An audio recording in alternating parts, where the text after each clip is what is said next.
In 1960, a peasant Mexican village was saved by 7 magnificent outlaws. This week, we're going to take on that immortal classic, which was already a remake. And with another remake coming to theaters, we figured it was a perfect time. And filmmaker S.S. Wilson, creator of Circuit and Tremors, joins in on the fun. So saddle up and get ready for a ride. We're about to remake The Magnificent Seven right.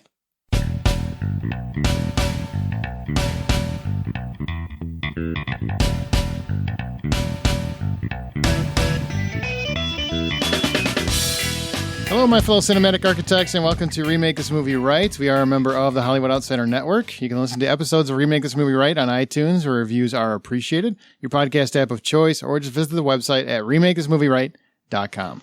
Remake This Movie Right is a show that takes an original film that has an actual remake in the works, figure out what still clicks and what doesn't, throw a little bit of humor at it, and then we determine exactly how Hollywood should remake it. So by the end of each episode, by the end of this episode, we will have the remake ready to roll for Hollywood execs and presented to you in movie trailer form. We are here to tell Hollywood how to remake this movie right. I am your host, Aaron Peterson, and joining me today, first off, you remember him from recent episodes such as Logan's Run, Independence Day, and Stephen King's It. He's probably the only guy who thinks androids should be in a Western. Troy Heinritz. I'm going to ride shotgun tonight. I see what you did there. And returning for his third go-round, he joined us for remakes of The Howling and his own actual classic, Short Circuit. He's a guy we honestly just love to have on. He's the creator and screenwriter of Short Circuit, Tremors, one of my favorites, Heart and Souls, as well as the author of Tucker's Monster and Frady Cats. We call him Steve, but you know him as S.S. Wilson. Welcome back, sir. Thank you. Whew, so what have you been up to? I heard you've been working on a bunch of stuff since the last time you were here. Pretty much the same stuff. We are thinking of a different way to send our TV pilot out. We haven't pulled the trigger yet, but we are preparing to do so in hopes of getting some traction there. In the meantime, we're completely focused right now on a new spec script that we're doing in concert with Ron Underwood, which we have now finished a couple of drafts on and are polishing. In fact, that is what Brent is doing now. That's why he's not allowed to be on the podcast.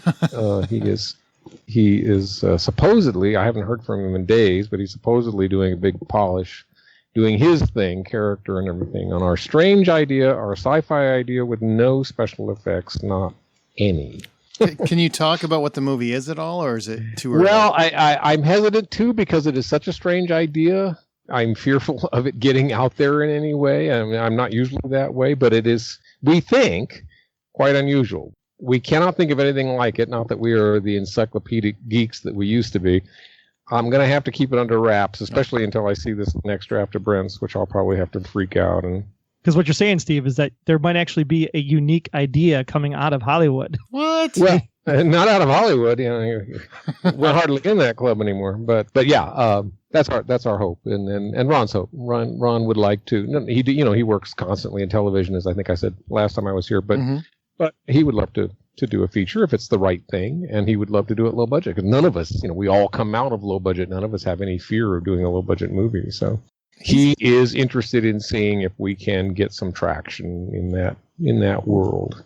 Yeah, and Troy, I told Steve, we did a sound check a couple of weeks ago. I told him, I'm like, you and Brent should both come on sometime. I think that would be fun to have them both on. Have real screenwriters tell us how to do it right. Yeah, that would be amazing. Well, and Brent would give you a radically different perspective than I do, because we are so different. We have worked well together for 30 some odd years, but we have quite different outlooks, and he is way more off the wall than I am. I tend to always stay close to material. I feel like that's the reason to do it. But Brent would be the one saying, everybody should have a parrot, So everybody should have a parrot. That's actually a really good point. That's good. Well, this episode we are going to remake The Magnificent Seven, which is, I got to say, it's a fantastic movie. We'll talk a little bit more in detail about that in a second. But for people, you might not have seen it. Some people have not seen it.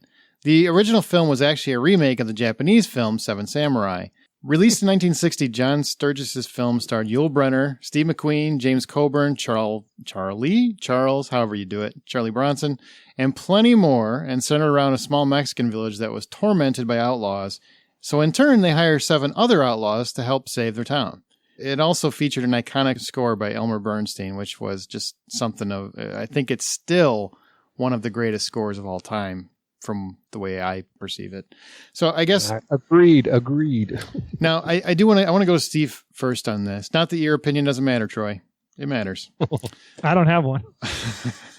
Long time ago, when we first sent you a list of movies to consider, movies to think about, what would you enjoy trying to remake? And this was one of those that stood out. And as the current remake is coming out, we thought we would just wait a little bit and see if you were interested then. And why does The Magnificent Seven stick out so much to you? Why are you such a fan? And what were your memories of it when you first saw it? Well, this goes to the format of your show, a key part of which is, should it be remade? And while I would argue that lots of movies should not be remade, when I thought about The Magnificent Seven, I thought, well, here's a movie that deals with such iconic themes and such iconic classic characters that, yes, it's redoable in any number of ways, and could be quite interesting, and is itself, a remake of Seven Samurai, as you just said. So, and yet it's quite different from Seven Samurai. So that's why I thought, yes, if Hollywood came to me and said, what about a remake of this? I would have said, yeah, I'm up for that. Do you remember the first time you saw it? Like, is this a movie that was a pinnacle of your youth kind of thing? Absolutely. Embarrassingly, I am old enough to have seen it originally in the theaters, and it was huge. Yeah, everybody talked about it. Me and my friends thought it was the coolest movie ever. Tell us a little bit about, because I was born in the early 70s, but what was it like to see this one in the theater then, since you saw it when you went with your friends? It was mind-boggling, and it's funny. I realize now, all these years later, some of the reasons. Yul Brynner was a huge star, even for a kid, and Steve McQueen was on his TV series, which he even played some sort of shenanigans to get out of, be able to do the movie, because they didn't want to let him out of the series for long enough to do the movie. So Steve McQueen was in Wanted Dead or Alive, so he would have been huge in my universe, and then Yul Brynner was just known because he was so well known. So that was part of it. It was one of the early movies to have, seven. They weren't big stars, but it was, this big ensemble cast. And then a thing that played for me then that does not play for me now is how incredibly cool they all were. As a kid, I just could not get over how cool they were. I mean, when we get into it, that's one of the things that I would argue against now in the remake. The plot is so iconic. It is so pure Western. This bedraggled little village being picked on by Eli Wallach and his gang of cutthroats. And you get the seven coolest people in the world to come down and save them. So that was it for me. That's really true. They were really like seven coolest guys in the entire area. Troy, what are your memories of this movie or thoughts on it? Well, surprisingly, you would think that I first watched this the other night, and my grandfather was big into the Westerns. So I've actually seen this probably when I was, I want to say 7 or 8 years old. And I kind of have the same exact feeling about it. Like just watching it as a kid, you're like, man, these guys are awesome. I want to be a cowboy when I grow up, because they just had this exuberance to them, right? The gun action, the way they handled the horses, and that whole showdown. And you get to the top of the hill when they're going to bury the guy at the opening part of the movie, right in the stagecoach, and they literally just stare at each other. And you're like, I want to do that. I just want to stare at somebody and win. Like that just seems awesome. The concept of, when this time frame happened, there was all the, you don't think about the neighbors to the north and the south of Canada and Mexico as much, but here we have this situation where the small town on the other side of the border looking for help from, in this case, the United States. I think that's a really interesting social economic concept that's actually at play here too, in the message we're trying to get across for when this movie aired back in 1960. This was one when I was my grandfather was the same way, and he was like my dad growing up. So Westerns, any Western, you had to watch Western. It was like required by law. And especially Audie Murphy, that was big with my grandma. John Wayne, the Duke, anything with the Duke. Man, if you ever said I didn't like that movie and the Duke was in it, you might as well just spank yourself. And this one was actually, I remember this one. We watched this one many, many times. And he had I think it was VHS. I'm sure it was VHS. We had that copy. It was worn down. And I remember when I was probably like 7 or 8. So, in the 70s sometime. And he made me watch that movie. And he said, I want you to watch this opening. I'll never forget the opening scene. I'll never forget. Or not the opening scene, but the introduction to Yul Brynner and Steve McQueen. Yes, the funeral scene. Yes, the funeral scene. And he said, I want you to watch this, and I want you to tell me why this matters. And I probably watched it 4 or 5 times, kept rewinding it. I'm like, I don't know why this matters. I don't get it. I didn't get it. I was a little kid. I didn't understand. And that's probably early 80s. So I might have been like 10 or whatever it was. And, after a few times, it started to click with me, that, because this person that died was an Indian, they wanted him to have a proper burial because he's no different. It's just one of those little life lessons that you don't realize is a life lesson, but you realize it like way later in life what a life lesson it was. Mm-hmm. And that's what it was. And that's why I remember that movie. All the other stuff is really cool and awesome, but that's why I remember The Magnificent Seven. I never forget that scene. As soon as I watch it, I'm actually waiting for that scene. Once that scene happens, everything else is kind of like downhill, even though the movie gets better. I'm just this is where the memories are, right here in this one little scene. That's really my biggest memory of it. And Yul Brynner, I don't know why I like Yul Brynner so much. We just talked about Westworld not too long ago, and I don't know why I like him so much, but I do. He's not really a grandiose actor in many ways. He's kind of almost like Jason Statham today. I mean, he's very, very monosyllabic. He's very sedated in his performance a lot of times. Yeah, very, very understated. He's that second generation of film actors who understood the size of the close-up and the detail in the close-up. It was remarkable watching him in this movie because I originally thought of him as a guy who's not a huge amount of range. Mm-hmm. That's part by choice, I think. I think he liked playing cool people. But it is amazing if you watch this movie, every cut to him, there is a lot going on. Mm-hmm. There are times when he almost smiles, but not quite. And times when he disapproves, but just ever so subtly. It's quite remarkable. It was. I think everybody in this is pretty good. Now let's go into some trivia, but first we've got a clip that I want to play from the original film.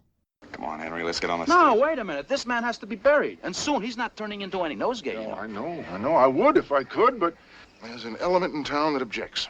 Objects? To what? They say he isn't fit to be buried there. What? In Boot Hill? Why, there's nothing up there but murderers, cutthroats, and derelict old barflies. And if they ever felt exclusive, brother, they're past it now. They happen to be white, friend. And old Sam was an Indian.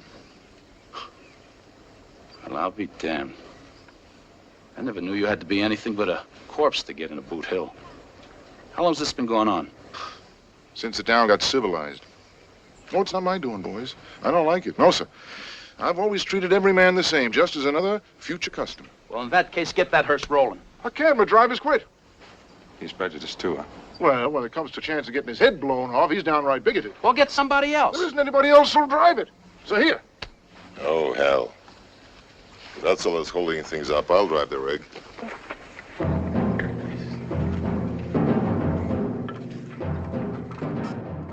Now we've got some trivia. I want to see if you guys know any of this stuff, and if you probably looked at IMDb or Wikipedia or anything, you might already know it. But in 2013, The Magnificent Seven was selected for preservation in the United States National Film Registry by the Library of Congress as being culturally, historically, or aesthetically significant. That's pretty huge. I did not know that. Akira Kurosawa was so impressed by the film that he presented John Sturges with a sword, with a Japanese sword, because it was a remake of Seven Samurai. Yes. Mm-hmm. There were 3 sequels made: Return of the Seven, Guns of the Magnificent Seven, and The Magnificent Seven Ride, as well as there was a TV series in 1998. I never saw that. Did anybody see that? It doesn't ring a bell. I believe my wife actually worked on it. You're kidding me. I have to confirm that with her, but she was a camera assistant for many years, and I believe she worked on that show. Wow, it's a small world. Okay, now we've got a couple of fun ones. I think this is great. Yul Brynner had a major say in casting decisions, including the decision to cast Steve McQueen. And for people that don't you're not a big fan of old movies or you don't know, Steve McQueen was just coming up in this movie, and this was his huge breakthrough. According to Eli Wallach's autobiography, Yul Brynner had a major problem with what he perceived as Steve McQueen trying to upstage him. He said McQueen would do things when on screen with Brynner to kind of draw attention to his character. The examples were shaking in the shotgun shells, taking his hat off to check the sun during the hearse scene, right, leaning off his horse to dip his hat in the river when Seven crossed into Mexico. And Brynner was apparently so worried about McQueen stealing his limelight in scenes that he hired an assistant to count the number of times McQueen touched his own hat when Brynner was speaking. I think that's insane and fantastic. This one I found just for you, Steve. I thought you might find this interesting. When filming began in Mexico, there were problems with the local censors, and they demanded changes to the ways that the Mexican villagers would be portrayed. And Walter Newman, who had written the screenplay, apparently was asked to travel to the location to make some script revisions, but he refused. The changes written in were by William Roberts, and they were deemed significant enough to merit him a co-writing credit. And Newman refused to share the credit, and he had his name removed from the film entirely.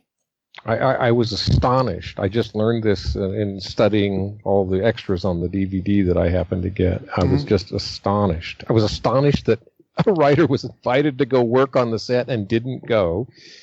And then I was additionally astonished, because according to the people talking, in the extras that I saw, they didn't feel that the work that Roberts did was that, staggeringly different. He was really there, fixing things. It's the dream position to be in. You got this problem, the censors want something, or the cast is doing something, or we're running out of daylight, and you write changes on the fly, which is great. I can't imagine that it changed the script so tremendously. But another bit of trivia, by the way, Walter Bernstein wrote the original draft. Really? There was a draft prior to Newman's. Okay. That was much closer to Seven Samurai. I don't know where in the process. I don't know whether this was before Sturges got involved or not. But I was floored to see that, only because I had the privilege of working briefly with Bernstein on Batteries Not Included. Rather, that is to say, he came and consulted with me and Brent, and we were stuck having problems. And so that was a big moment for us, because Bernstein was such an iconic guy, Blacklisted and all these other things. He wrote these astounding movies like Failsafe. So I would love to see his draft, but it was supposedly then the Newman version was considerably changed, moved away from Seven Samurai quite a bit. That's fantastic. Yeah. This is a small world where Magnificent Seven weaves in and out of your life. Yeah. Apparently. So have you ever been in that situation where that would happen? I've just never heard of this before, where somebody would refuse script. Well, I have indirectly known of writers who were so hung up on their version of something that they did remove their names entirely. And then, oddly enough, it happened to us not ever in our careers until very recently when they did Tremors 5. They based Tremors 5, the direct-to-DVD sequel, on our script from 10 years ago.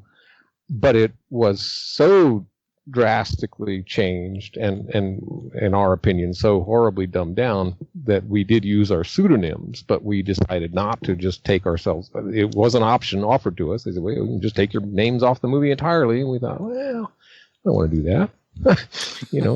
There's a fragment of an idea left of our movie. In reality, we felt like the guy who wrote the draft, John Welbley, probably should have just arbitrated, but we know him. He wrote Tremors 3 for us, and he chose not to, which I thought was very magnanimous of him. But really, his changes were so significant that I don't think we would have gotten credit if he had chosen to arbitrate. But the studio submits the credits the way they want them, and then the guild decides whether they're right or not. Interesting. So because John chose not to arbitrate, we ended up with credit, and then we had to make the decision, oh God, do we want our names on this when it is so drastically not Tremors to us? And John had a nightmarish time with the director, and it was all chaos. So, but anyway, that was our decision then. But yeah, I have certainly known people who were you change a word of their script and take my name off. I want nothing to do with it. Wow. That's insane. I can't imagine. It's terribly sad. And the people on the DVD said, yeah, terribly sad that Newman refused to take credit for a movie that became a classic. That's too bad. But it is what it is. I mean, it is. He made his choice. Now, you also talked about the music being such a prominent role in this movie and the score being so amazing. One of the things that stuck with me as I was watching this again the other night, I was like, I've heard this music before, not because I watched it when I was 8, but I'm a big Disney guy, and the Euroland Paris Disney Railroad actually uses the theme music from the main title, I believe, as it comes around the park in certain spots, like through Frontierland and a couple other places. Really? And I was like, oh my gosh, that is like so cool. That like, it just like I swear I've heard this before. Sure enough, it was in Euro Disneyland at Paris.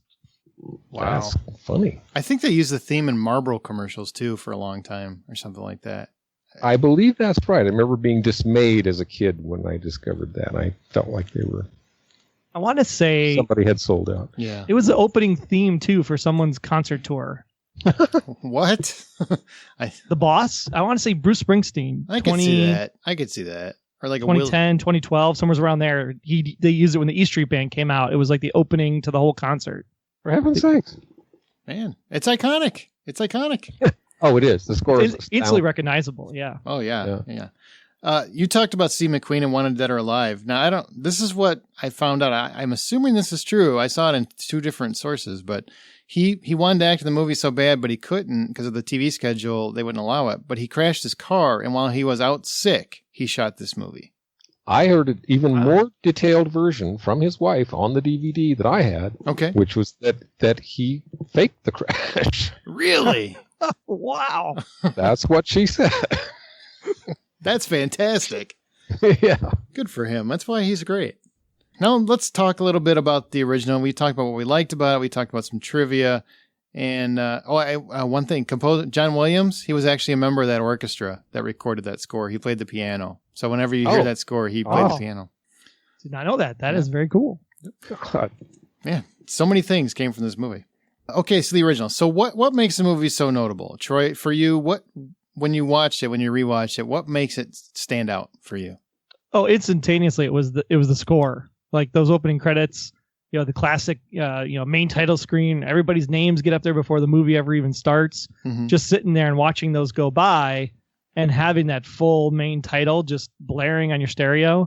I mean, it just brings you back to a completely different pace of life, time, and it's so iconic you recognize it. But even the rest of the movie goes along, the score and the whole movie is fantastic. I believe it was actually Academy Award nominated, right? It ended up losing to another film. Yeah. But yeah, it's just the minute I sat down and watched that like 2 nights ago and the music came on, it was like, oh yeah, that's exactly why we like this movie. It gives you that old sense of, Old West and everything. And not to compare like to Back to the Future 3, but it's why Back to the Future 3, I think for me is one of the more interesting of the Back to the Futures because it has that Old West gritty feel of riding horses and shooting guns and robbing banks. And it stands out and it just takes you back to a place of memory that I don't think you get to do a lot of times in movies these days.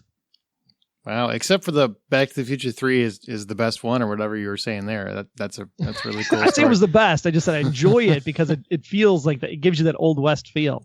And it gives you that memory that you just go back and go, oh man, yeah, black hats, white hats, As long as you understand that Back to the Future is the best one, then we're yes, fine. It is. Okay. Yes, it is. Oof. I was just at the first one is always the best one. Not always. Empire. Not always. I was just at a panel actually for Back to the Future, and the remake concept came up, and they shot that down quicker. Man, I haven't heard anything shot down that fast. Interesting. Yeah. Definitely don't touch status for Back to the Future. The second one, they can change all they want. Steve, what about you? What about the original is so notable for you that stands out? Well, I've kind of touched on it. Just the whole idea, these 7 completely cool guys going down and doing cool stuff. It really resonated with me as a kid. I thought Yul Brynner and Steve McQueen together, whether they liked each other or not, were absolutely fantastic. I just love how they play, especially because Yul Brynner is almost like a stick in the mud to a degree. I mean, he's playing more of I'm the lethal outlaw, and Steve McQueen's more like, I'm the fun outlaw. And I really like that dynamic. And I think it really played to the movie, because I don't think it would be fun if you didn't have that. And I would consider this a fun Western. I don't consider it one of the deeper, darker ones of that time period. And I think that's actually the point, Aaron, too, that what makes it so interesting is because even though none of these people really broke a law or did anything wrong, and in fact, obviously they take the Indian up the hill to the gravesite, they all feel like outlaws, like they are all bad guys. Mm-hmm. And it exudes that like they're the black hats trying to do a white hat thing, even though they're not really black hats. It's very interesting. Robert Vaughn, who has some of the fewest lines in the movie, he's actually on the run from I guess the law when they introduce his character. Correct. I love the camaraderie. I thought that was really impressive to me. It's very, very hard. There aren't many movies where you have this many characters and they all feel like they would hang out. Like the Goonies. I know that's an extreme example, but that one stands out to me as that's just magic how you got that cast and they gelled together. And I think this is one of those examples where this many characters shouldn't work this well together. It really shouldn't. Yes. There should be one or two that don't. And they all fit perfect, I think. That's absolutely true. It's an extraordinary choice in the casting. And John Sturges, of course, was known for this kind of ensemble picture. It's part of why they went to him. He was a genius at making this stuff work. But then the script, the choices in the script are part of what make all 7 characters ring true, and it's extraordinarily hard to do. We struggled with it with Heart and Souls, with 4 characters, 5. When I say Robert Vaughn has I don't know how many lines, and I think somebody said James Coburn has 12 lines. Yeah, wow, that's it. Yeah, and you go, and every single character is different, and every single character rings true, and there's an emotional undertone to them. Quite remarkable, quite hard to do. Is there anything that doesn't work for you guys? Steve, is there anything for you that doesn't work? Yeah, and this will be funny. It's how cool they all are. It's almost like they're perfect. They're so perfect. They do. And again, I think I must have loved this as a kid. They do. I think there's probably a remake of this movie where they literally never speak and do everything with hand gestures. They do this over and over in the movie. Right from the beginning, Steve McQueen says, "You got 2." He holds up 2 fingers. Mm-hmm. And then later, when they kill the scouts from Calvera's gang, Charles Bronson is up on the church tower and he holds up 3 and then thumbs down 3 times, and Yul Brynner nods ever so slightly. In concert with that, what bothers me now, and this is partly me, I may be kind of out in left field given where modern movies are. Mm-hmm. But, I grew up in the country and I kind of know firearms and all of this stuff. And these guys are so cool that you can shoot across in front of their face and they don't even blink. You can fire a gun between their legs, as the fella does to James Coburn, and he doesn't even lift his hat. Mm-hmm. That stuff doesn't play for me anymore. Not that they shouldn't be cool. They should absolutely be cool. But I would change. What doesn't play for me is being so cool that they don't have to speak, that they all know exactly the same thing about everybody. When Horst Buchholz comes in drunk and he's threatening to shoot Yul Brynner, everybody in the room knows he's not going to do it. And I go, and they're all holding up hands, they're doing more hand signals. Steve McQueen to the bartender, "Oh, don't worry, don't get your shotgun out. He's harmless." Mm-hmm. Charles Bronson pulls Brad Dexter back down into his chair. No, the kid's harmless. None of this is done with dialogue, mind you. And it's fantastic. Everybody is so good. The actors are all so good. It really does. It does play. But I don't think it's realistic. And I would push the movie to be more realistic. That was one. Great point. I forgot about that bar scene. They really do, can totally control the situation with a guy that is completely out of control. Yeah, he's completely out of control. And somehow they all know, this kid will not shoot us, even though he shoots his gun right across Brenner's face. Nobody could not react to that. Right. Because he might be crazy. He might even just be stupid or clumsy. So, people who work around guns, that kind of behavior is instantaneously dealt with. What was I? There was the other thing that the biggest thing that jumped out at me, jumping to the end, is Calvera letting them go. And he has a whole rationale for it, but I wasn't sure about it. when I watched it several times, actually, because I really wanted to get every line that Eli Wallach says. And it's there, the logic is there, but I'm not sure I bought it. That makes sense. And then the final thing, I'll go to my final thing, there's this enormous amount of setup to getting these 7 guys to decide this village is more important to us than the odds, than how bad the odds are. We have come to care about them and all the other things that are going on with us. So Calvera lets them go, gives them their guns back. He has a rationale for that too. And they all go back to the village. And what just floored me, because I don't remember this from being a kid, is they have no plan. They go, we're all going back, and we cut, and individually they all come wandering into the village. And they have no plan. And the gunfight starts by accident. Steve McQueen is sneaking through the stables, and he's patting the horse, and a guy walks by the door. Oh, damn. And so he shoots him. Well, I guess the jig's up now, isn't it? It's really wacky. That's a really good point. Wow, I didn't even think of that. They're really incompetent. And a certain, yeah, I mean, I mean, prior to that, they have an enormous plan, which is, boy, we know that Calvera's coming back. It's a great piece of information they get from Host Buckle. Great piece of information. Calvera's in serious trouble. He has no food and no money. He has to come back. So then this causes the villagers to freak out, which they totally should. And don't get me wrong, this is a great plot device. I love this. So then Yul Brynner does have a plan. He says, well, by golly, we're not giving up. We'll go kill all of his horses. That'll teach him. That'll put the odds in our favor, which is the big setup for they go out. That's what they're going to do. Then Calvera's not there, his 40 guys, and he have disappeared. When they come back to the village, ta-da, he has made a deal with the villagers, and they've been double-crossed. Mm-hmm. Not to say that doesn't work, not to say that wouldn't play, but they have more of a plan in the middle of the movie or in the middle of the action than they do at the end, which I just found bizarre. That's actually really, really interesting. I had my biggest problem is that they're not bad enough. I would have liked to have seen them be bad. They didn't do anything bad really in the entire movie. Good point.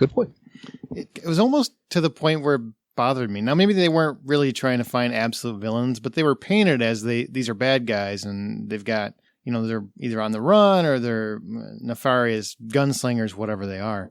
And all I kept thinking was they don't do anything but good things the entire movie. From the moment you first see them, that's true. Yeah.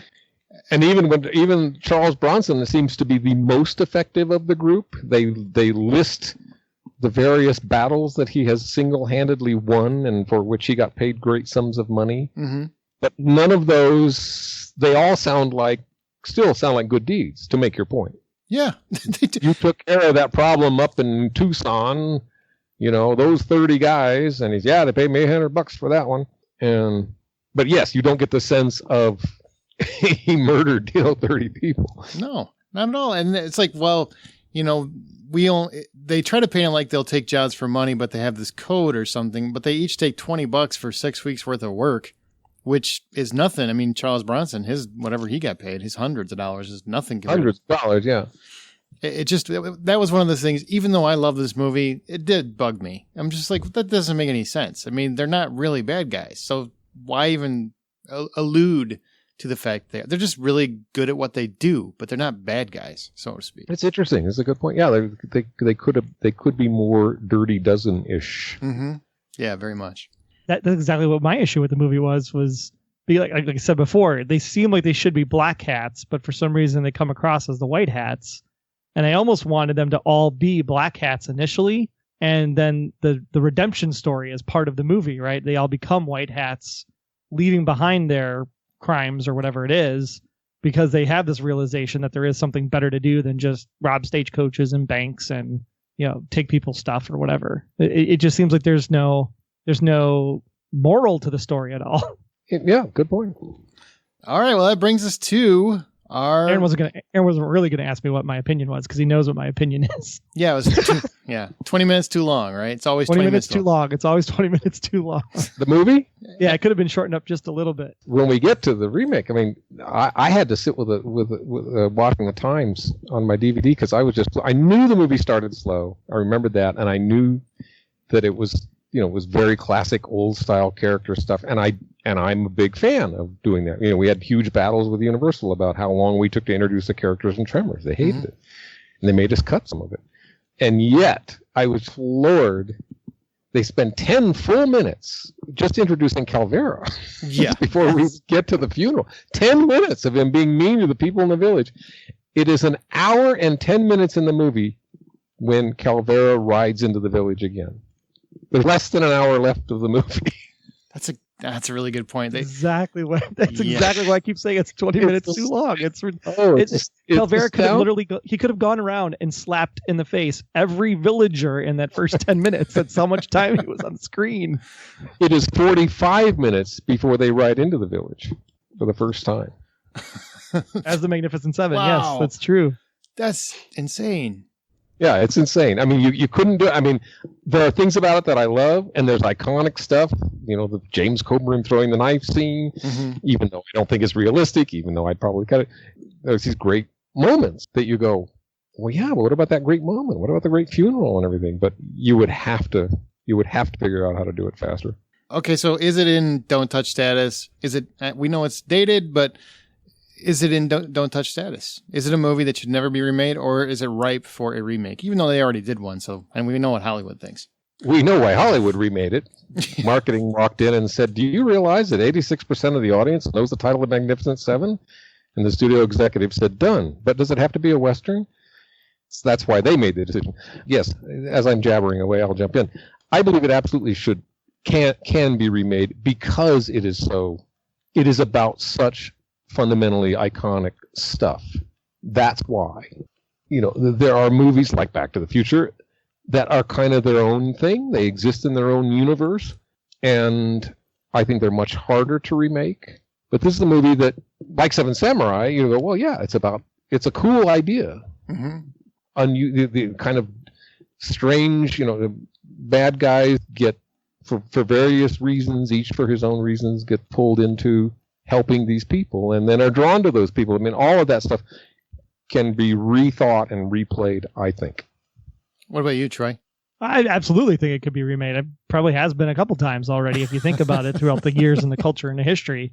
But it's something that I think touches on a lot of things that we should probably self-examine in ourselves as humans and what we deal with today with all the trolls and internet and just so much anger going on right now that it feels like a classic bully story with a person that can come help you defeat your bully or stand up to your bully. I think that's an absolutely thing that's ripe for a good story to come out there to kind of remind people, what this life is all about that we're supposed to be living, which is doing good deeds, even if it's only for $20. Wow. You went deep. You went deep. I was also, but it's right on the money. I mean, it is. I keep saying the word iconic. I suppose there's a better word than I'm coming up with, but the theme is very universal. Well, I was all set for Don't Touch It. Leave it alone. It's magnificent. But I think I concede. I think you guys have wooed me over that. Yeah, it's ripe for remake. It's ripe. Well, if you go find 6 guys, then you can come change your opinion. I wouldn't know six guys outside of myself, or badass enough to save a village. Definitely couldn't find him cool enough. That's for sure. There aren't that many cool people in one area of any town. It's so ridiculous. Okay, now we've got another clip from the original. So here you go. Take a listen. Ben? Howdy. Like to buy you a drink. Whiskey. Got anything lined up? Yeah. I'm gonna take a job in a grocery store. Fella says I'm gonna make a Cracker Jack clerk. Cracker Jack. If that's your taste. I did hear of a job below the border shooting some flies away from a village, but I can't find out what it pays. $20. A week? 6 weeks, the whole job. Oh, that's ridiculous. You heard of anything? Yeah. Below the border, shooing some flies away from a little village. Their village. Pays $20. Looking for men right now. wouldn't even pay for my bullets. Ours is a poor village. We understand. You could get much more in a grocery store, and it's good, steady work. Yep. How many you got? Now we're back, and now we're going to remake this movie right. Before we get into our remake, here's what we know about the intended remake. I think everybody knows. It's all over the internet. It's in every movie house. The trailer is out. Denzel Washington, Chris Pratt, Vincent D'Onofrio, and a bunch of other people are in Antoine Fuqua's reimagining of the classic. And they're pretty much playing it pretty close to the vest in that it's a Western going to save a small town. Now, it doesn't look like it's a Mexican town. It looks like it's, a white people town. I don't know. We haven't seen it yet. But we'll find out soon. But I love Denzel Washington and Antoine Fuqua. They're the training day team, so that could be interesting. But I think it's time that we do it our way. We do it a different way.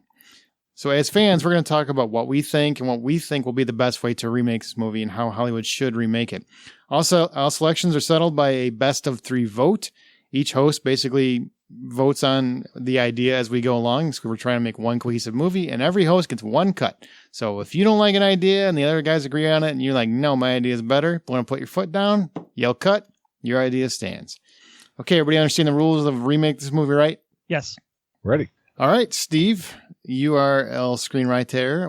Do you want to start with an idea for you? We want to do round robin and hear everybody's idea, and then we'll see which way we want to go. Sounds good. Sure.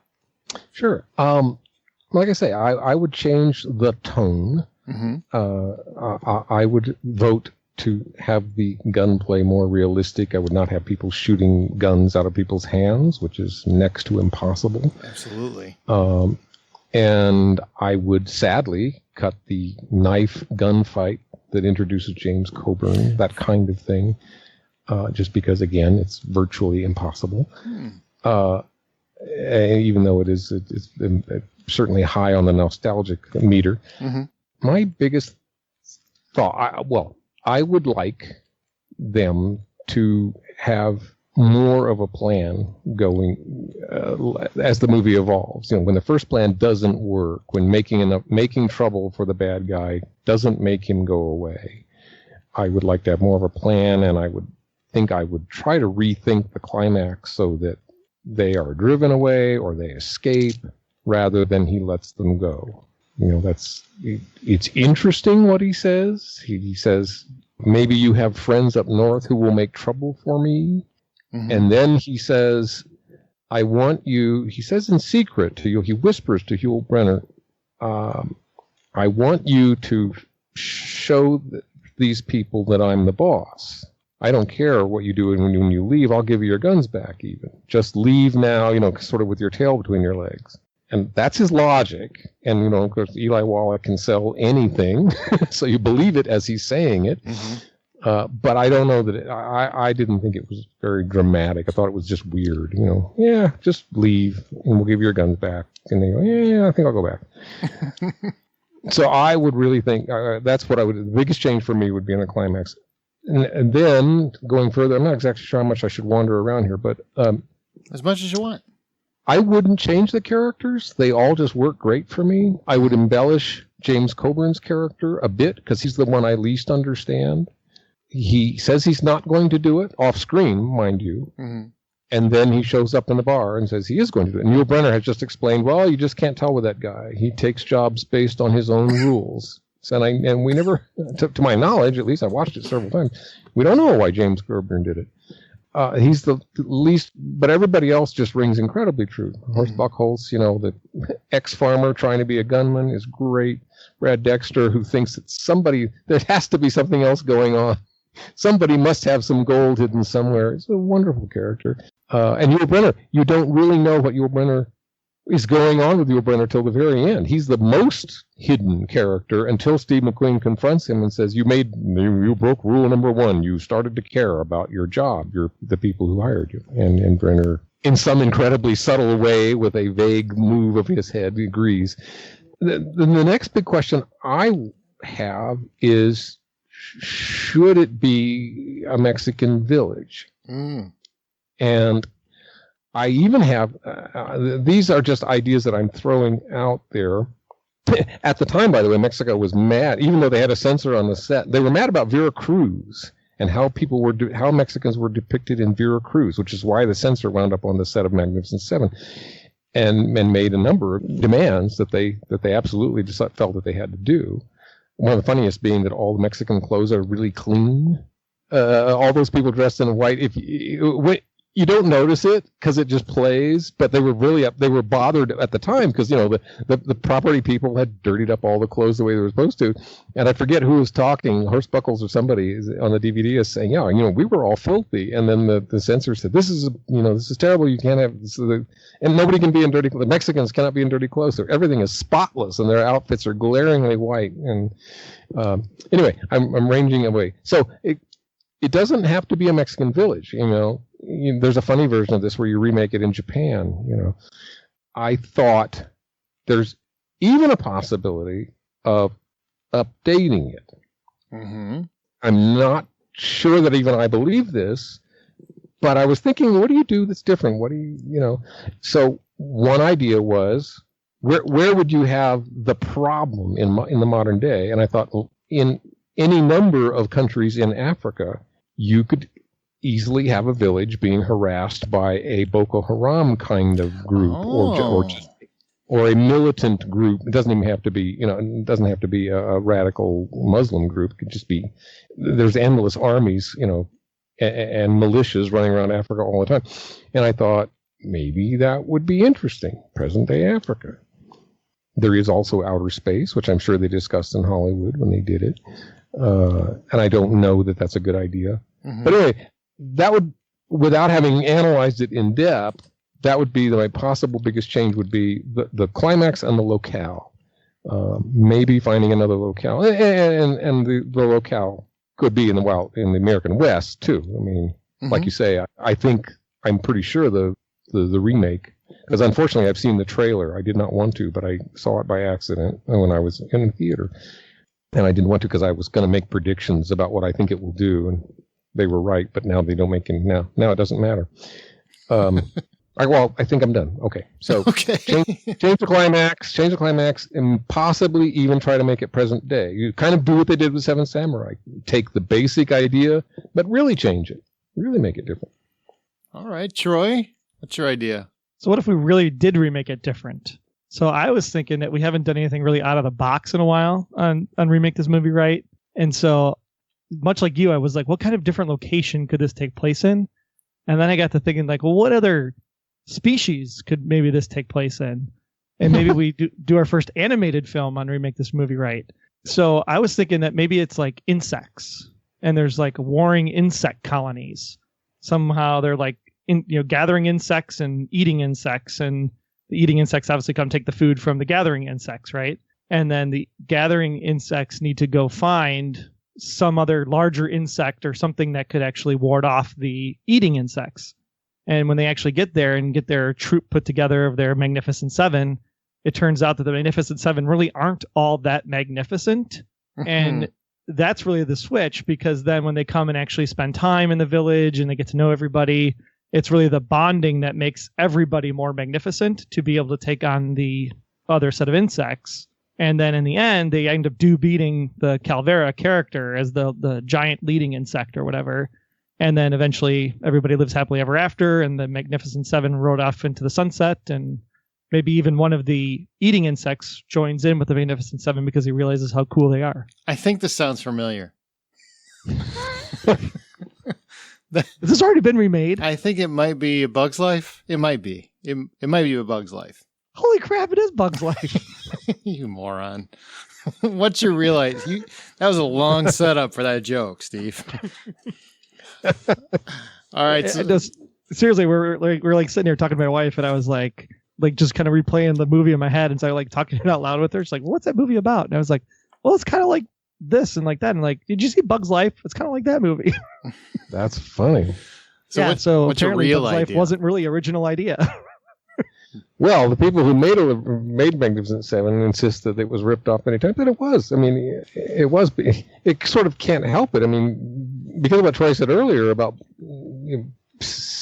people coming to your defense when you're being bullied. Mm-hmm. You know, when you start with that basic a concept, it sort of can't help but not be redone over and over in all kinds of different forms. Absolutely. So I kind of like where Steve was going, though. So I like the changing the location. Originally, I wanted to do like more like the original, go back to the original, and actually go back to the samurai concept. Because I think classic samurai movies are kind of also like a way of the past, kind of like Westerns are. So it'd be kind of cool to bring like a samurai situation back. Now, the iconic scene with the knife fight versus the gunfight, I think we could play on that idea a little bit. Now, this is a little bit out of the box because there's nothing really magnificent about these 7 people. And with the title being Magnificent Seven, I kind of wanted some kind of magnificent piece to them, right? Some kind of either, I don't know, mystical or spiritual or something. And so originally I had just very basic, samurais in Japan, they're protecting a fisherman's, area, right? Where they, do a lot of fish farming or whatever. Right. And maybe the village has some kind of mystic stone, whatever. I know Aaron likes Temple of Doom. I do. So maybe it's some kind of that where the farmers know that there's this mystic presence about the village and why the village is special, but Calvera doesn't. And then they have to go get samurais to protect the village because there is this ultimate power. But what would be interesting is to take Steve's idea about moving it to like Africa or something, where they have these militias that have guns, who would be more of the Calvera character. And then somehow there would be this like samurai who wanders the desert, like the Yul Brynner character. And then as he goes along, he trains other people to be samurais. And then it's almost like samurais versus guns, the knives versus the guns concept. And that's what makes them magnificent. The fact that they could take on these gunmen with just swords and then save the village or whatever at the end of the day. How would they take on, wouldn't they just shoot them? And well, they could. Movie's over? But that's the mystical thing. Their samurai skills, their sword skills are so magnificent that they're able to like block the bullets or whatever, or ricochet the bullets back. Or it's a pretty mystical approach. Yeah. I mean, it's a little bit out of the box, but it kind of gives you that that playback to the whole knife gunfight, which isn't really realistic, but it also gives a mystic magical property to it, to be a Magnificent Seven versus just a bunch of dudes with hats. Well, I mean, and I'll go through my idea in a second, but just playing off yours, you could have it so that they still use guns, but they're magnificent when they do pull their swords. Like that's their special weapon or something. I mean, they're all trained assassins. They can use guns. They can compete with that. But so that way it's not just a gunfight. But if they pull their swords, that's when everything gets, that's when they hit their peak, so to speak. Like that's what they're best at. They're all trained at that or something. I don't know. That's interesting. Yeah, maybe the guns incapacitate them, right? Shoot them in the knee, shoot them in the foot, whatever. No, not like swords. Now you're going too far away. Outside the box. That's like, you're just throwing the box away now. If they just get wounded and get back up, and then that's probably too mystical, I think. Oh, no, I'm talking like they shoot, the Magnificent Seven shoot the bad guys to incapacitate them. And then when the swords come out, that's when you're like, oh, crap, these guys mean business. I would lobby only that we lose the irony of the title, especially given what we were saying earlier, that if these were more black hat guys, if they were more clearly black hat guys than they are in the original, what makes them magnificent is their decision to basically give up on being gunfighters and do something for the sheer good of it, as opposed to start flying through the bamboo with their swords. Just destroying bamboo left and right, bamboo flying everywhere. Yeah, and I like that concept because it hits home on the bully thing, right? It's you think that they're overcoming the bully because Calvera is taking over the village or whatever, but it's really them realizing that they've been bullies their whole lives and that they need to change. Oh, I like that. That's my preference. That steps it up a notch. They've done this to other people. That's interesting. They work for whoever, they've been hired to run ranchers off their land, Maybe. I like that. Let me throw my idea out there before you guys vote it down. Quick. Because it feels like you're already moving in a direction, so I want to get mine out before it's over. I had my basic idea. Okay, did you guys both see the TV series Firefly? I don't know if you did or not. Yes. Yep. Okay. So my idea was basically very similar concept. There's no lasers, there's no aliens, but it's a Western in space, which you talked about. Oh. Yeah. These guys are guns for hire, criminals with a heart, that whole kind of thing. But they do a lot of bad things, but they do it for selfish reasons. They're not bad people. They're just trying to survive in this world, their universe.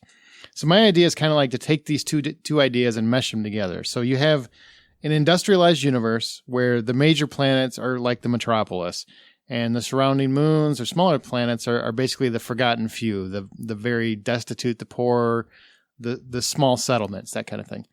And then one of these small outlying moon settlements is being victimized by criminal thugs of whatever kind. They're harassing them just like in the original, except they're taking their food and their medicine and their clean water, which they have a small supply of. And obviously they can't, water is like at a premium with these, deviants. And so these people need to keep their water to keep their people safe, but they can't fight them. So they hire this already assembled space crew. To me, that was really important because then you kind of shortcut a lot of the setting it up. You can still have some of the elements where you see their skills without having an hour to introduce them. I really, for me, I wanted it to pick up and go. Let's go. So you would have, and it would be in the same vein as the crew on Serenity. I mean, you'd have the captain, a right hand, a pilot, mercenary, like a medical officer, someone younger and more eager. And then you'd have like that one shady element that could, they help, but they're selfish, and you never know which way they're going to go. Like they're the ultimate bad guy. Like they're always selfish, but sometimes they come through, that kind of thing. Mm-hmm. And that was my idea. You create something a little fresh and new. To me, it's okay to do this because Seven Samurai was not a Western, and they made it, the Magnificent Seven. So to me, as long as you keep the core concept, the core theme, it still works as a remake, and that's what I was thinking. So really, it's a mashup of, say, Dark Matter meets Killjoys. To pull something from the current. I don't know either one of those, but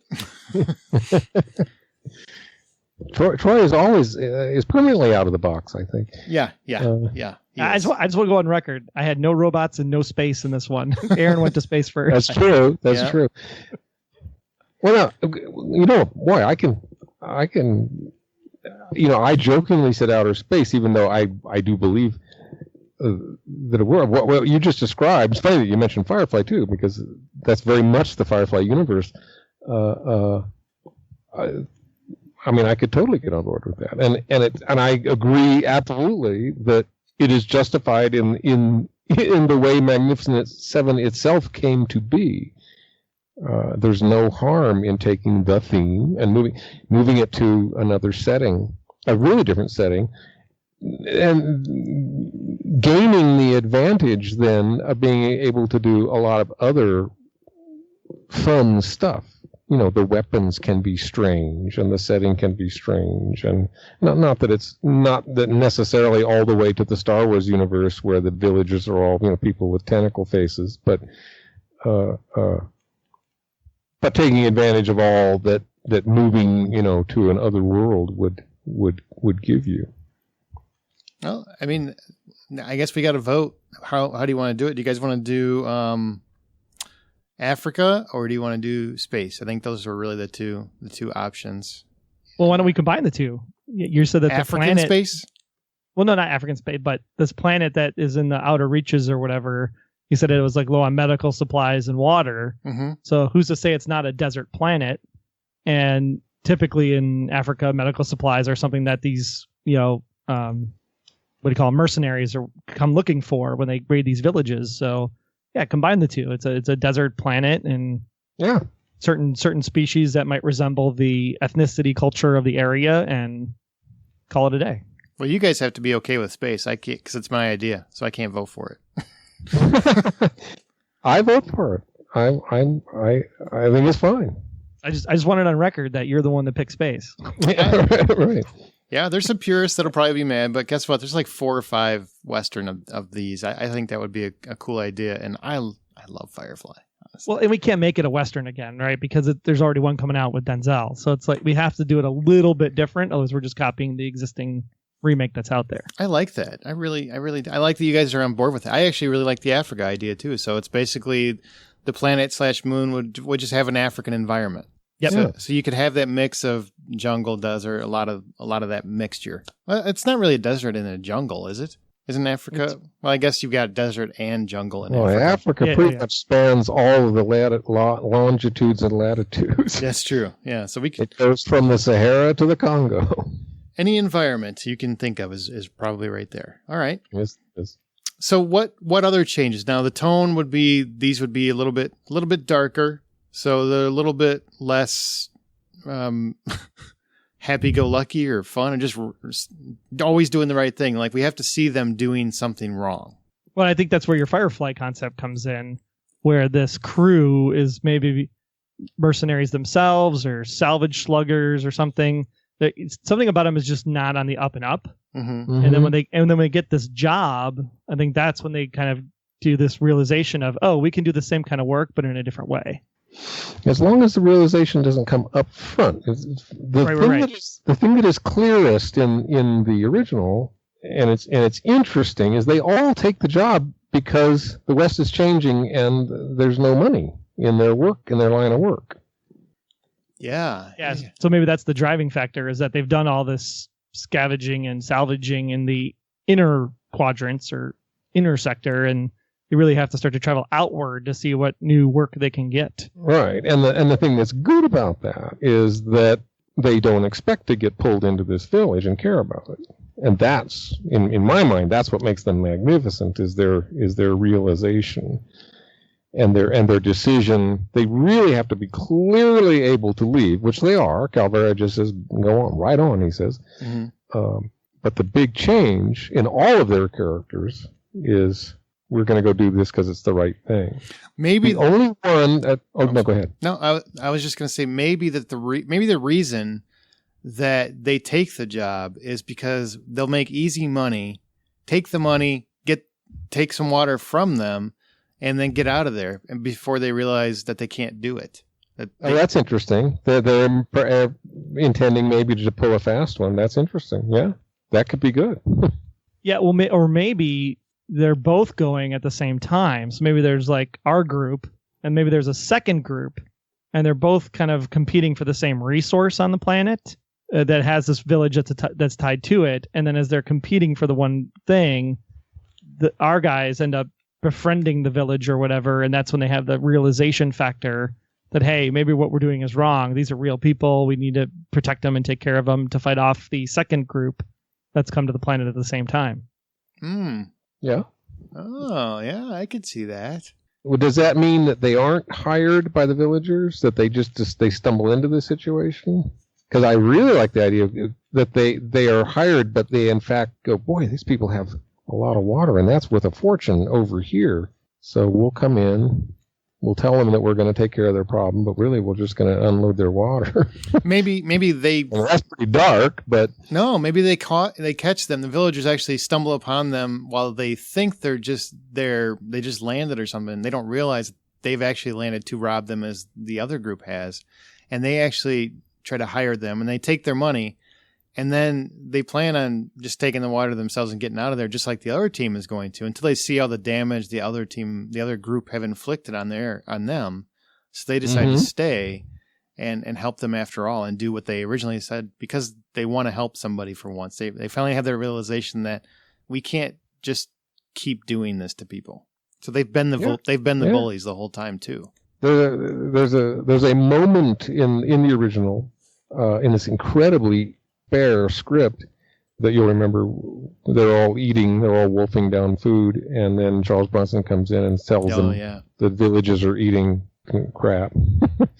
Chicken enchiladas, and they're only eating like tortillas and beans. Yeah, right. That was a good moment too. Oh, the movie is full of good moments. It's astonishing. Like I say, it's just astonishing how much they squeeze into 3 or 4 lines. They do it over and over and over. They do it with Charles Bronson and the 3 boys, the 3 villager boys. There's one moment with Steve McQueen where you get just the glimpse of what his history might be, when the villagers asks him, are you scared? Do your hands sweat? And he says, yeah, every time. But then the villager says, well, I'm terrified, and I'm kind of wishing we hadn't gone down this road. But boy, when I remember this morning, when I saw Calvero run away from us, my heart, never felt so good. And McQueen looks at him and he says, I haven't felt that way in a long time. I really envy you. He was fighting for something that mattered to him, but he quit and became a gunfighter. Yeah, that's good. I mean, it's just, the moments are just astonishing, to me, from a writing standpoint, because they're so spare. They're so tiny. 3 lines here or 2 lines there. That's interesting. I think, I think we've kind of got a movie, honestly. Yeah, we got a locale, and we're probably not going. I mean, we could go down the road of wondering, do you keep all of the characters the same way? Do you have the guy who's lost his nerve? And when I look at each character, I think, why not? Why not keep that? It's perfectly good. I can change it, but to what avail? So yes, I agree. We're on a path now. I like it. So what else needs to be here that's not here already? I mean, other than the villain can be very similar. We just have to, find the right actor to play him. And it's another space crew. It's just the same thing, just a bigger group of crew led by, the same kind of character. And outside of that, what else really has to change? You can also have, I really like the idea of it being in space, but not have a space battle, if that makes any sense. No, I'd be horrified if it ended up in starfighters shooting at each other. No. Okay. No, it takes place on this planet, and you go extreme. You never even see ships land and take off. You take advantage of the setting without playing with the spaceness of it at all. But your question, of course, is what else to change, other than the kind of plot things that I would change, making them more inventive, making them more desperate in the climax. They could leave, but taking on the bad guys is going to be really, really hard, as opposed to let's just wander into the town and see what happens. Mm-hmm. Oh, there's another thing I wanted to mention that both works for and against the movie to me. There was an astonishing concept in this movie that you never see who shoots any of our 7, 4 of whom are killed. Oh. Bullets just come out of nowhere. Yeah. That's weird. Yeah. It's absolutely weird. I just watched a John Wayne movie, a couple of weeks ago, in which John Wayne got shot, by an arrow at a point, and the movie builds up to this moment forever, and the guy who shoots him, is an Indian who looks cooler than the other Indians, and he's got cooler stuff on, and he's hiding. I mean, we're cutting back and forth between John Wayne and the Indian who's going to shoot him, and it builds up and up and up, and he finally gets shot. And I was just floored. I realized Robert Vaughn finally gets his nerve back, runs in, shoots a whole bunch of people, walks out of the building, has a satisfied look on his face, like, oh, I did it. Bam, he gets shot. Just random bullet. Charles Bronson tells the boys for the 100th time, get under cover. Bam, he gets shot. And I couldn't even decide if I liked it or not. Wow. Neither can I. Now. It's just so random. I never, as a kid, I didn't analyze the movie. I was just horrified. I was horrified this time around. Believe it or not, I thought it was Charles Bronson. It's been long enough ago that I saw the movie. I thought Charles Bronson was the one who stayed in the village. Oh. And I was completely convinced of it. And he got shot, and I'm like a little kid going, what happened? But yeah, because it's so well set up. But anyway. That's good. I completely derailed the whole conversation. No, that's great. This is what I do. Troy, is there anything else you think needs to be added? No, I think it's good where it is. I mean, it's got the essence of the original movie. It's got a different locale. It has the black hats turning into white hats concept to get our bully realization in there. Yes. Other than do 2 people fly off in the spaceship to leave the planet at the end, or does everybody just stay on the planet and these 2 guys go off on their own? Or I don't know if we have to capture that iconic ending at all, or that would be the question. That is a good question. I did wonder, especially Steve McQueen, why did he leave? What had changed between the moment he said he was thinking of doing that and the moment he didn't do it? I have to say I didn't really understand. That's a good question. I like the openness of it, because then it makes you wonder and think, and you can come up with your own interpretation. But at the same time, then you sit there for the next, whatever it is now, 56 years, and what the hell what made him change his mind? Yeah, right. Someone tell me. How would we do the villain? Would we do it the same way as, would it be like a Hispanic guy? I guess the question is: Are they all humanoid, or are we doing alien races? Or what are we doing? No aliens, none. I do feel that aliens would sort of hurt the movie. People in rubber masks and stuff. I think it would. Maybe you could do a little bit of long ears, or maybe you could maybe something along the lines of they're human. Everybody's human. No aliens. But because of different atmospheres, different environments, different environmental destruction caused on different planets and whatnot, you have some people from either crew, really, that have some distinguishable deformity of some kind because of nuclear fallout or because of just the way that their atmosphere had been polluted or something. So that they... Oh, right. Growing up on the uranium planet, yeah. Yeah, stuff like that. So then they're deformed, they're disfigured, they're, that sort of thing, as opposed to aliens, yet more aliens. That could be cool. Man, I honestly think we've got a movie. I think we got a whole movie, and they're gonna win, damn it, because they're the Magnificent Seven. Are they? Are 4 of them going to get killed again? That's a good question. I like the idea of at least a couple of them getting killed. I don't know if 4 need to die. What do you think, Troy? Should we kill people off? I'm always for killing people off. Wait, that came out wrong. No, I think there has to be some kind of death, right? There has to be some. There has to be sacrifice. Yeah. Otherwise, the stakes are not high enough. It gets to be jokey in the other direction, and away from what we're talking about. We don't want it to be quite so happy-go-lucky. We're cool, and we're so cool. We don't even care when we kill people. Like when James Coburn kills the guy with a knife. Granted, the guy is an idiot. You still, everybody just walks away. So yeah, I do think the stakes need to be high, and I think you need, and because the characters register so well, and hopefully our characters will register as well. The deaths have real meaning. So. Absolutely. Bam! I think we got a movie. I really do. Right. And we can definitely kill off some people. 3. There, you split the difference. Instead of 2 or 4, it's 3. Kill 3. We'll go for the magic 3. So, nostalgic moments.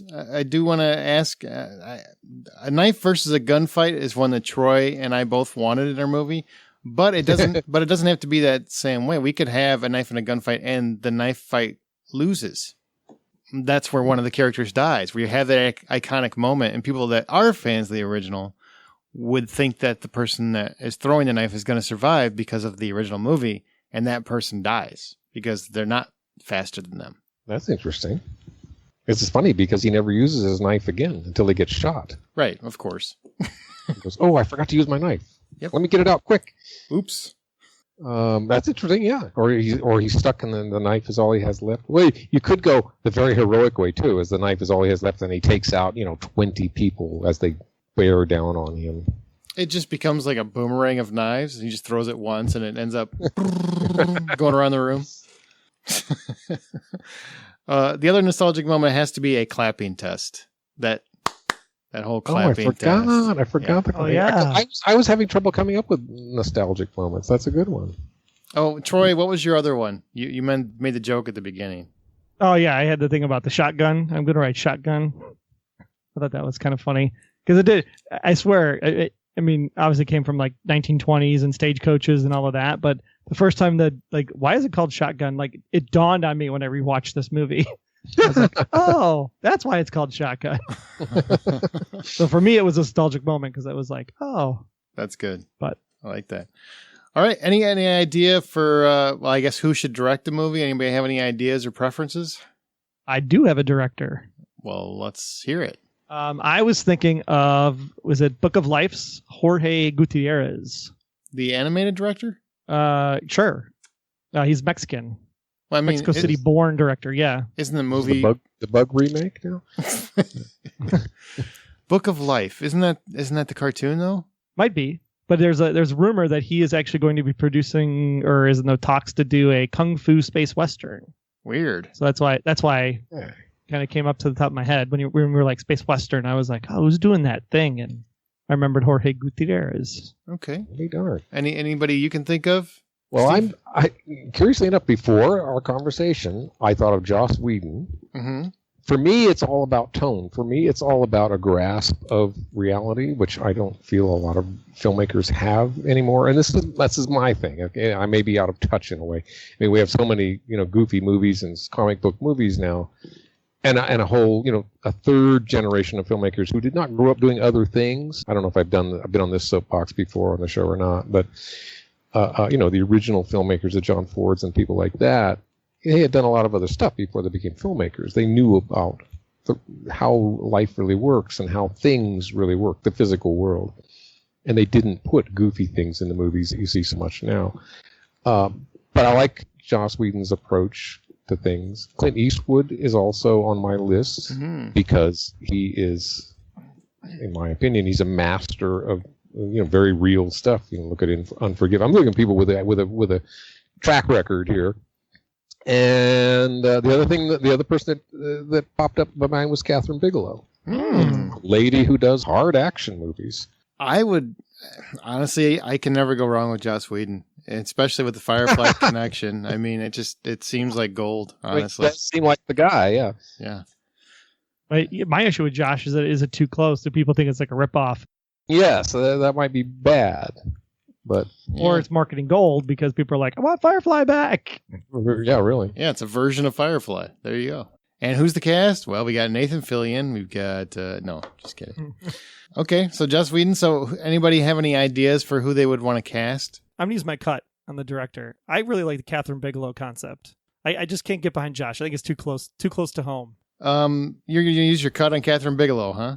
I am. Okay. All right. Well. Wow. Okay, that's the first show I've been on where we did a cut. Oh. Now I'm all excited.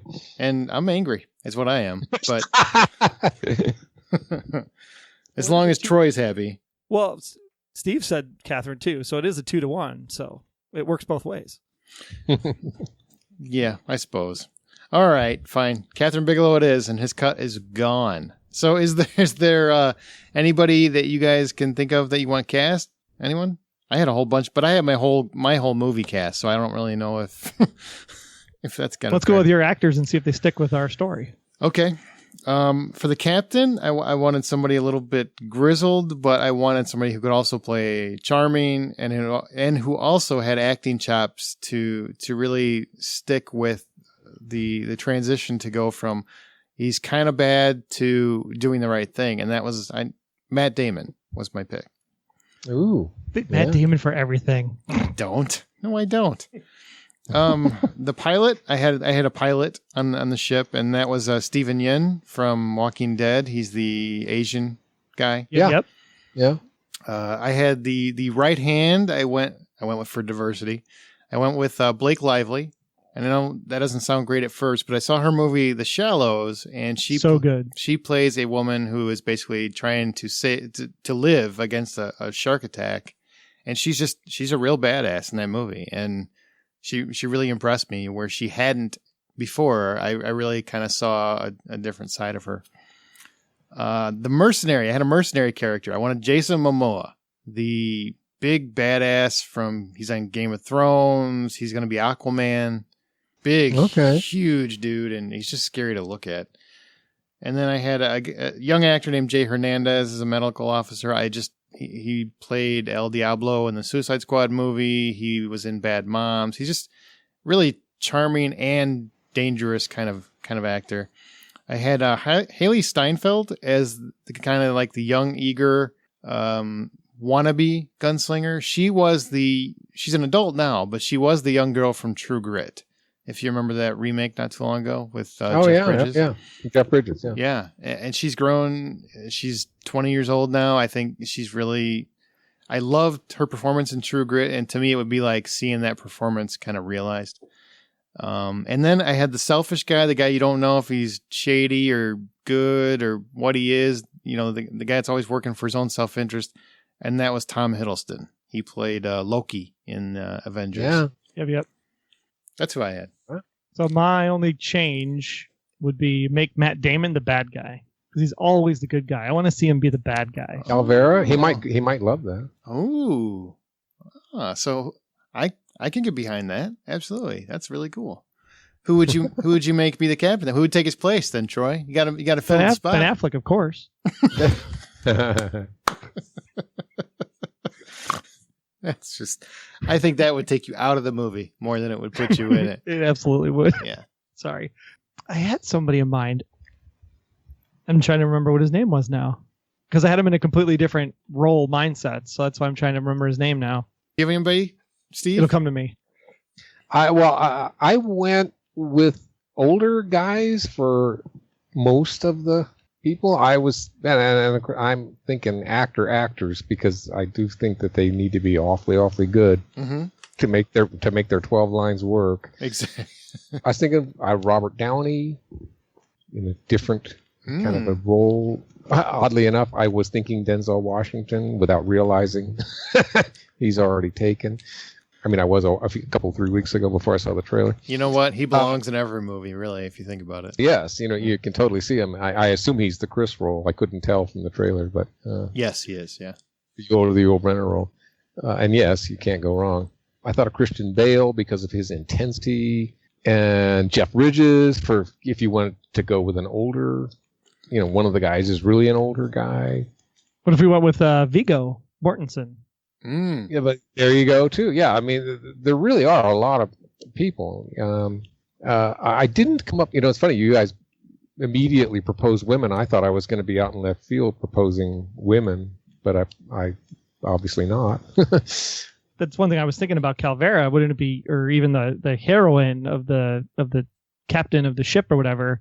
Patricia Helfer from Battlestar Galactica always comes to mind too. She's always playing the tough woman. I thought she'd be great for space, being that she lived out there for so many years. Interesting, yeah. Oh. Well, let's pick Captain, and I think we were good on a villain. I'm actually fine with Matt Damon as a villain. I think that's a cool idea. Actually, I didn't even think to put him as the bad guy. No, I think that's that goes also to the fun factor that the movie has that I would hope to capture. Still, that's a good idea. Well, then let's just pick the captain. So let's decide on a captain. So let's pick all three of us. Who would be your ultimate captain? Steve, the guy in charge, the Chris character. Who's the guy you proposed? I already forgot. Well, I proposed Matt Damon, and he's right. And he got bumped. Okay, he got bumped. Yeah. We're saying like Christian Bale or Viggo Mortensen, or I don't remember who else we were coming Christian up with. Bale is not fun to me. I love his intensity, but he is not fun. Not fun. I would say that I would go with Robert Downey before Christian Bale if it's going to be the Chris role. I was kind of just thinking of general things. No. I get that. I think it's one of those things where there's so many characters. I think everybody that's listening put your mind where you would want those roles filled, but we can just settle on a captain. And I got to tell you, Robert Downey Jr. I think could be perfect because he can do dark and he can do fun at the same time. Yeah. He has a tremendous, what about Hugh Jackman? Hugh Jackman is good. Hugh Jackman's good, but he's no Robert Downey Jr. And you can't cut us, so I guess we're going Robert Downey Jr. What? All right, Robert Downey Jr. versus Matt Damon. It'd be Tony Stark versus Jason Bourne. That could be fun. It could be. All right. Well, we've got one more clip from the movie, so let's take one last listen of the original Magnificent Seven. You hear that? We're trapped! All 40 of us, by these 3. Or is it 4? They couldn't afford to hire more than that. We come cheaper by the bunch. 5? Even 5 wouldn't give us too much trouble. There won't be any trouble if you ride on. Ride on? I'm going into the hills for the winter. Where am I going to get the food for my men? Buy it or grow it. Or maybe even work for it. 7? Somehow I don't think you've solved my problem. Solving your problems isn't our line. We deal in lead, friend. So do I. We're in the same business, huh? Only as competitors. Why not as partners? Suppose I offer you equal shares. In what? Everything, to the last grain. And the people in the village? What about them? I leave it to you. Can men of our profession worry about things like that? may even be sacrilegious. If God didn't want them sheared, he would not have made them sheep. What do you say? Ride on.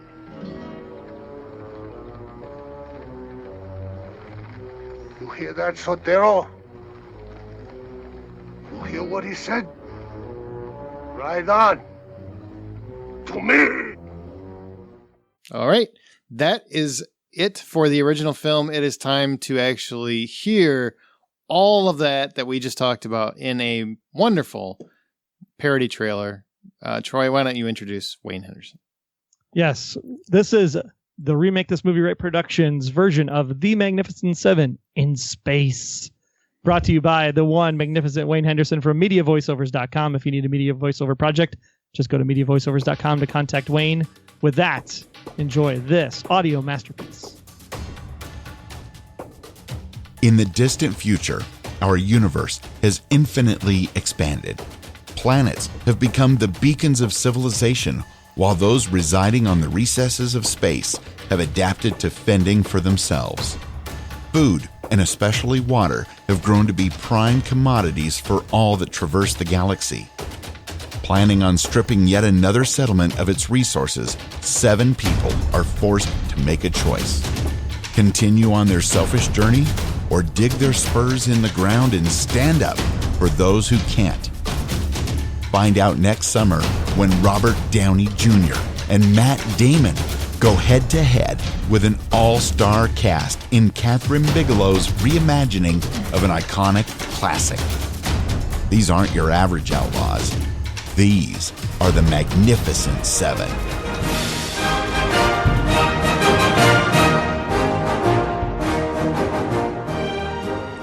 Great job, Wayne. Great job. Yay. Once again.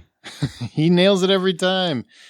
Well, this has been a lot of fun. So every time you come by, it's a lot of fun. There's a lot of great... Thank you. I appreciate it. I hope you enjoyed doing it as much as we enjoy having you on.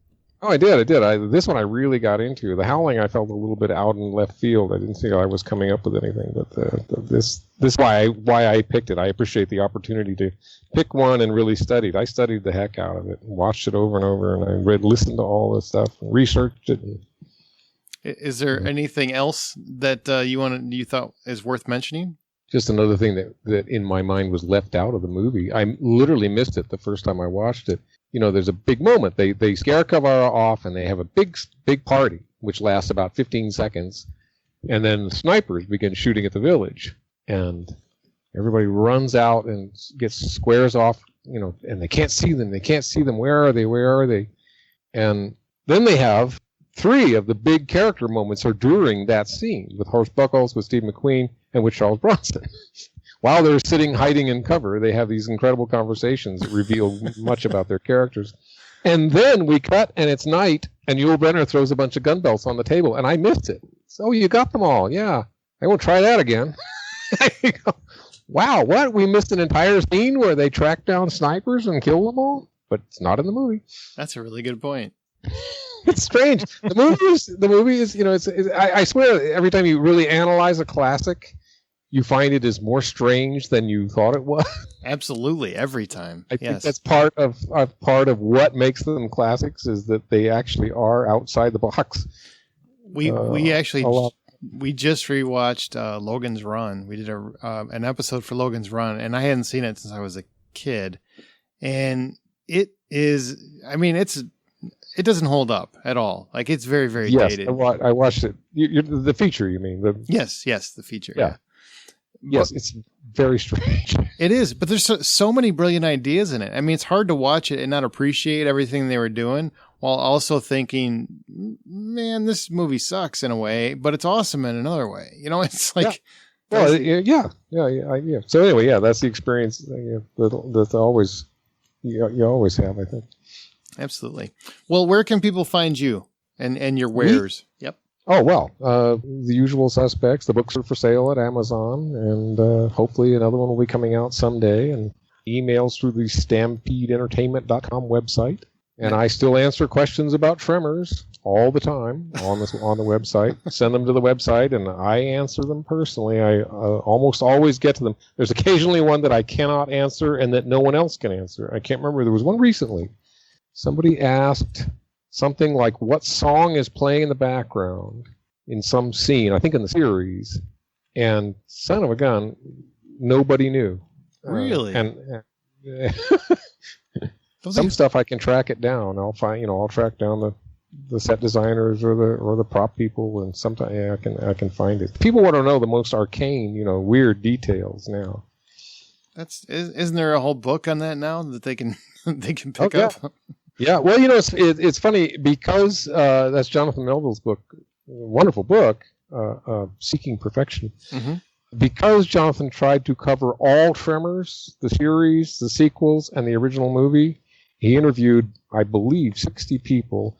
There are many wonderful stories that are absolutely seen for the first time in his book because he talked to so many different crew people. Mm-hmm.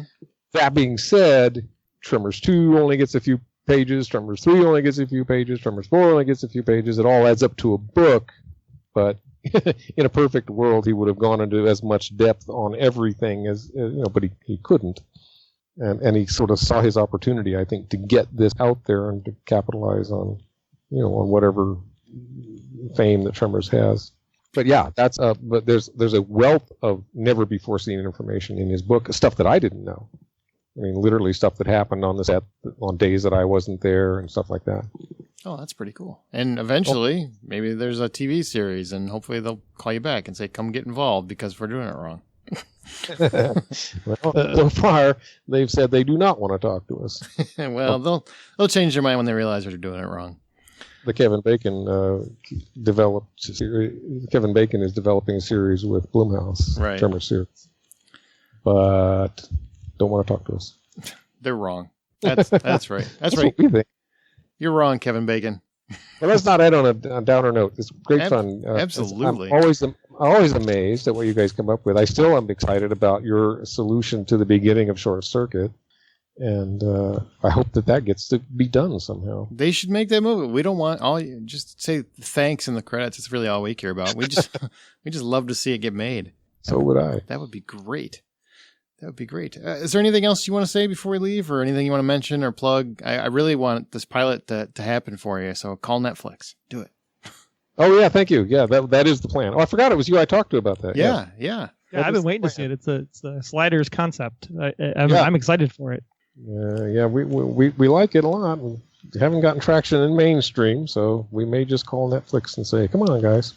I told you. And if it works, then see, I was right about one thing in all of our conversations, that streaming media, that's the place anymore. I mean, they've got Amazon and Netflix are really, really striving for original content.